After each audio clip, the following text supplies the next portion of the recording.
My announcement today marks the beginning of a new approach.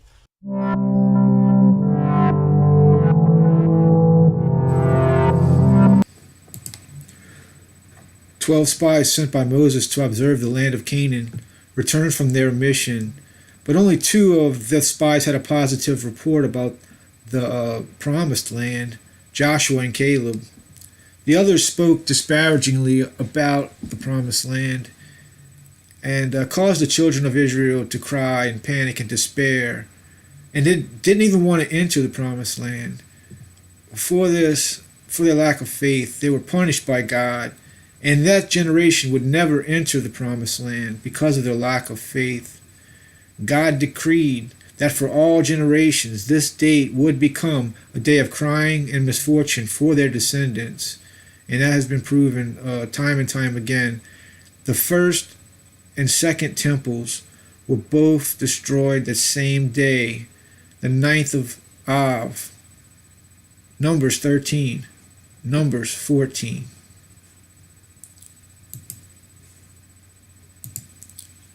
2018 at sunset on July 21st through July 22nd's nightfall, the destruction of the temple, the 9th of Av. The first and second temples both were completely destroyed on that day, amongst other horrible things that happened to the Jewish people on the 9th of Av because of their lack of faith.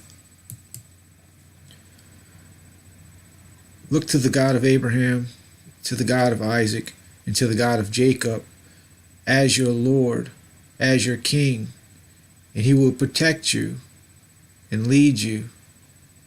Have faith in Him and Him alone, and He will put you upon a mountain and safeguard you and your family during these times. He will provide for you. Don't take any kind of mark to buy or sell. Just let the Lord provide for you and your needs, just like He did today. In 1995, Congress adopted the Jerusalem Embassy Act, urging the federal government to relocate the American embassy to Jerusalem and to recognize that that city, and so importantly, is Israel's capital. This act passed Congress by an overwhelming bipartisan majority and was reaffirmed by a unanimous vote of the Senate only 6 months ago. Yet for over 20 years, every previous American president has exercised the law's waiver, refusing to move the U.S. Embassy to Jerusalem or to recognize Jerusalem as Israel's capital city. Presidents issued these waivers under the belief that delaying the recognition of Jerusalem would advance the cause of peace. Some say they lacked courage, but they made their best judgments based on facts as they understood them at the time. Nevertheless, the record is in. After more than 2 decades of waivers, we are no closer to a lasting peace agreement between Israel and the Palestinians. It would be folly to assume that repeating the exact same formula would now produce a different or better result. Therefore, I have determined that it is time to officially recognize Jerusalem as the capital of Israel.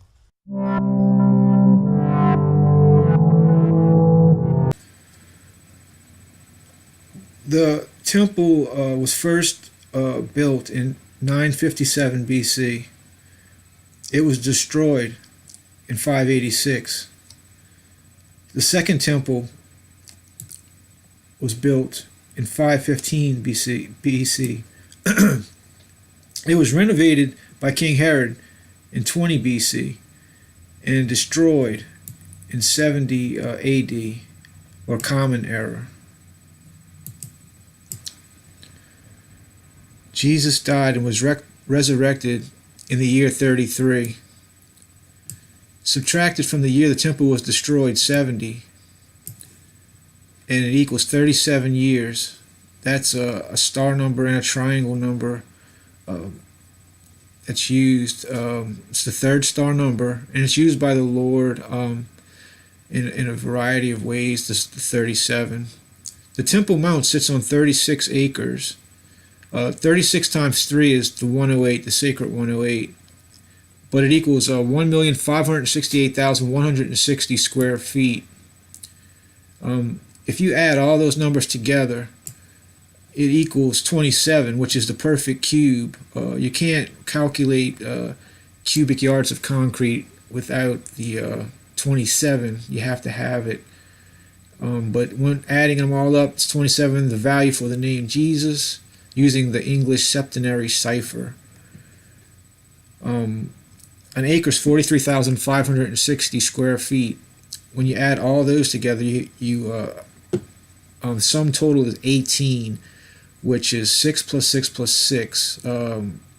Chai, this is the het, which is 8 in Hebrew gematria, and the yud is 10, so it equals 18. Life, chi, ch or chai, life, The Zion, the city of David, consists of 12 acres, 522,722 square feet. Sum total of those, and it's 18 as well. Life.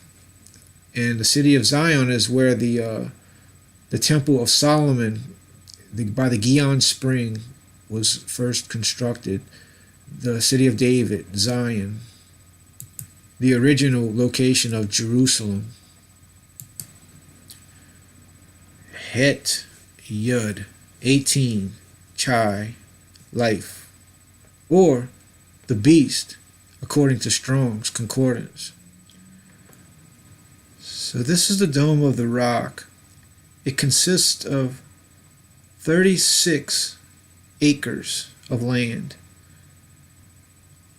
and it doesn't have a water source to it. It would have to be carried up there. So sacrifices would be very difficult without water, and you have to purify the priest. But here, the Gihon Springs, in the original Jerusalem, which is 12 acres, underneath here is the Gihon Springs. This is where the secrets of the kings were held. Using the Atbash cipher, it was able to, the Templar was able to get the secrets of the kings. And in the city of David, here below the Dome of the Rock, this is where the Romans would be during the time before they painted this gold. But the Romans occupied this with a legion of soldiers, plus all the help and servants. But this is the layout, the city of David, the original Jerusalem.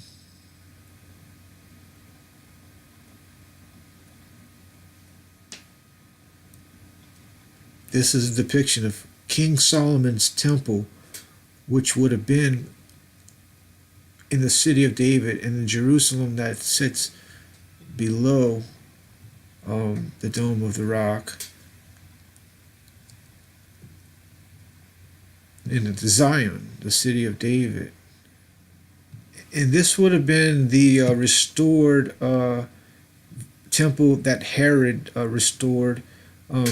This would have been the one that Jesus would have been familiar with and that taught in the out here. Jesus would have taught here in his lifetime with Herod's restoration of the temple. But this would also have been exactly in the Jerusalem where the city of David, Zion, the 12 acres, is below the Dome of the Rock by the Gihon Springs, where you would have a water source for the sacrifices that were made of animals and the purification of the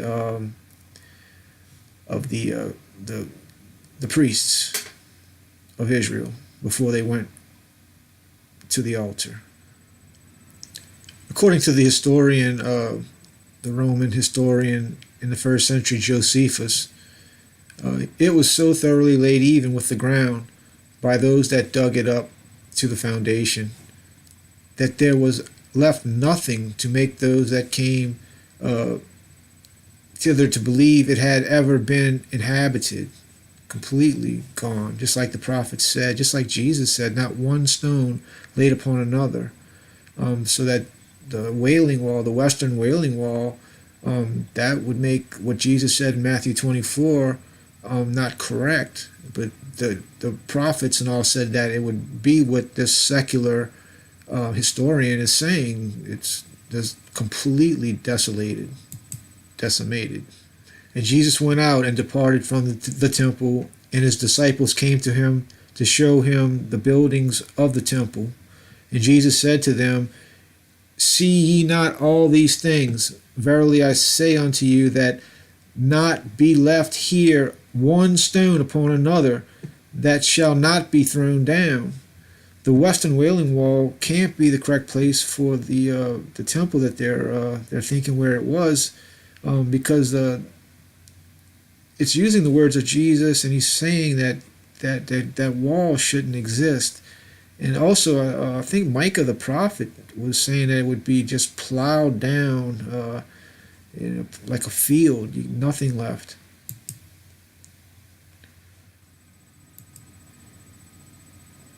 Eusebius, in the 3rd century, is a historian.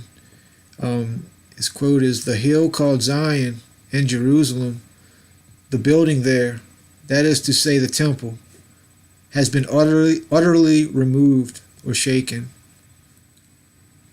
The Gihon spring, Hebrew, the fountain of the Virgin, in Kidron the valley, was a main source of water. The pool of Siloam in the city of David, the original site of Jerusalem. The only water source in the entire area is the Gihon spring. The Temple Mount does not have this water source. It would have been necessary to perform sacrifices and the purification rituals by the priests. So David lived in the fortress and called it the city of David, 2 Samuel 5:9. Go up and build an altar for the Lord on the threshing floor, the Jebusite. 2 Samuel 24:18.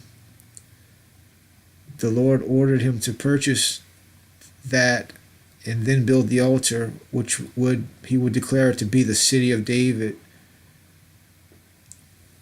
by the Gihon Springs. Then Solomon began to build the house of the Lord in Jerusalem, at the place that David had prepared, on the threshing floor of Ornan the Jebusite, in 2 Chronicles 3:1. 31 equals L.